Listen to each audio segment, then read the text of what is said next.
birthday kay Mara Cristina Avirin. Ito ko when I was 24 years old, I started working in Japanese KTV, entertainment bar and club. Modeling ako and dancer ako. Somewhere at Ermita, Malate, Mabini. Mabini Street, Manila. Happy 44 birthday and gifts for Ate Tina from Sister Baby Big Joanne. April 4, 2025 ang birthday ko. Thank you sa kapatid ko, si Joanne Baby Big, kasi siya mataba, ako, noon, payatot ako, pero dalawa na anak ko. Ayan o. Tumaba ako kasi kaka-exercise ko, kaka-gym. Mahilig ako mag-zumba. Tapos, pag nagutom ako, kain ako ng kain.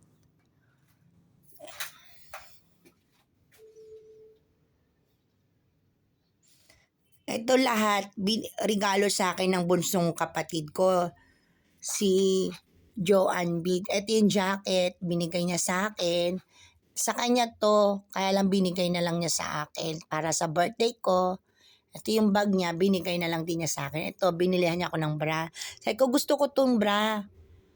Binilihan niya ako ng bra. And then, ito rin. Sabi ko, gusto ko panty. Binilahan niya rin ako ng panty. Tapos sabi ko, gusto ko ng electric fan. Ito, binilihan niya rin ako. So, ito yung salamin ko sa mata. Regalo niya sa akin to. So, 3 araw pa lang siya is naghiwa-hiwalay na siya. Natanggal yung tornilyo, oh. So, baby, my little younger sister, Joanne Baby Big, sana tulungan mo ulit ako, yung ate Tina mo. Ito naman yung ikaw. Yan, gustong gusto ko yan. Tapos, power bank. Binila niya ako ng power bank. And then, ito yung lipstick niya.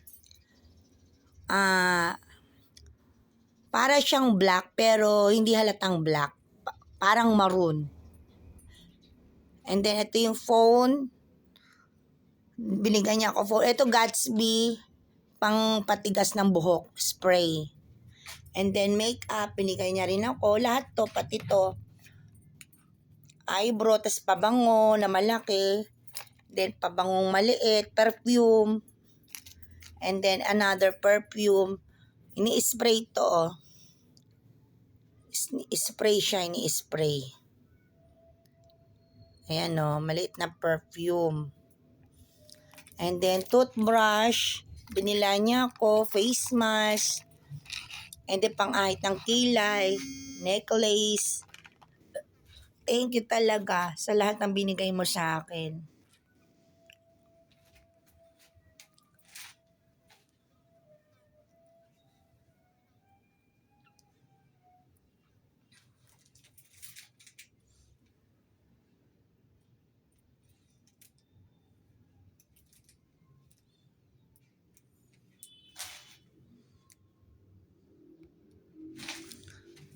Andito ako sa dirty kitchen, dati nating kusina. Yung house roof natin, nabuta siya sa loob ng 4 na taon, hindi ako nakauwi. Sobrang lakas ng ulan, oh. And then, kinausap ako ni Kagawad Alicia Caranto, ni Doktora Alicia Caranto, na presidente ng National Housing Authority. Wag na daw ko mag-isip ng kahit anong problema. Meron naman daw tayong mga nagdo-donate ng mga libreng bubong, house roof. And then, wala daw problema sa mga labor or karpentero na gagawa ng bahay natin, bubong. Bali, ang problema lang sa atin is sa loob ng 4 na taon di ako nakauwi, pinutol nila sa labas yung tubig natin tsaka yung kuryente. Tapos yung inidoro, walang pambus ng tubig. Ay, yung bahay natin, oh. And then, di makapaglinis. Wala tayong magagawa. And then, eto, natambak na siya kasi puro butas na yung bubong. Pag nilagay ko yung damit sa loob ng kwarto, doon ako natutulog, mababasa ako ng ulan, pati yung mga damit. Tas dito sa pangalawang kwarto ko, nagbabaha hanggang talampakan ng paa. So hindi ako makapaglinis. Hindi ko alam paano ipapaliwanag sa inyo. And then another roof outside our house. Dati dito nakalagay yung computer kung saan nag-aaral ako ng mga libro ni former President Ferdinand E. Marcos Sr. yung tungkol sa mga abogado. Nininote ko yan every night. Nagtatrabaho ako ng 5 o'clock afternoon at uuwi ako ng alas 2 o'clock midnight dito sa Bulacan House. Ito yung kwarto ko, my favorite. Kaya lang nagbabaha siya sa loob.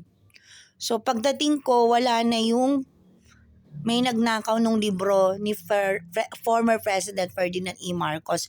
Yung computer dito, stand, sira na yung computer, pati yung speaker ng computer. Yung natirang lamesa is natunaw siya natunaw na. Walang nangyari. And then mga to, walang mapaglagyan. Tsaka yan, yung TV ko nawawala. And then yung perang nakatago doon sa loob ng kwarto ko, nawawala. And then marami akong smart SIM card, Globe SIM card, TM SIM card na stock ko nakatago doon. Registered ko siya during pandemic.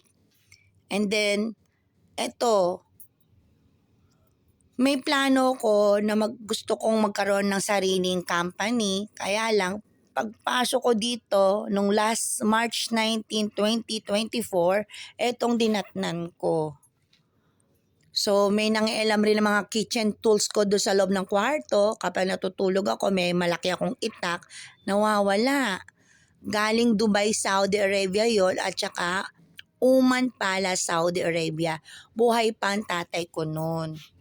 So nung buhay si tatay, nag-work siya sa Oman, Saudi Arabia. Ganyan ang itsura ko. So lahat ng gamit ko sa balat, tsaka sa buhok, lahat ng kinakain ko, puro chocolate galing Saudi Arabia. So, 2 na anak ko. Pero hindi yun, talagang, ganun talagang buhay. Ito naman, ito yung patay na pusa. Ito naman yung souvenir ko galing sa boyfriend ko, Japanese. So, walang natira kahit pera, wala. Yun. So, hindi ko siya pwede ilabas kasi lahat sila souvenir. Gusto ko maayos lahat ng bubong and then magkaroon ng 2nd floor, 3rd floor, 4th floor, 5th floor hanggang 6th floor. In one condition, gusto ko dito muna sa baba ayusin and then palayasin muna lahat ng kapitbahay kong nagnakaw ng password ko, ng documents ko, ng SIM card ko at ng mga libro ni President Ferdinand E. Marcos Sr. Nag-aaral ako ng tungkol sa abogado, self-study. So, tinatranslate ko siya sa Tagalog. Gamit-gamit ko yung dictionary Tagalog-Pilipino. Pero, naintindihan ko siya. Kaya lang nawala. Bigla akong may dumukot sa akin. Tagalungsod ng Maynila, tagalungsod ng Marikina City sa Boys Stand for years. Dapat bayaran nila to. Yung bubong ko, bayaran nila. Yung kwarto ko, tapos yung mga librong nawawala, tapos yung computer set dyan, lamesa, computer, speaker, tapos dito sa dirty kitchen tools. Kasi pinagawa to lahat bago. Ang luma lang na makikita dito is yung gamit na souvenir galing sa Oman, Saudi Arabia nung nabubuhay pa si tatay. So yan hirap-hirap. Pabuhat-buhat ako, nasusugatan yung kamay ko. So, yan. Masaya naman ako. And then, ito si Congresswoman Florida Robes. Sana sa darating na election is manalo siya. Kasi idol natin siya. Ang bra ko, wala akong magamit. So, thank you talaga, baby, sa regalo mo sa akin. And then, tell to your daughter na nagpapasalamat si Ate Tina. Thank you talaga.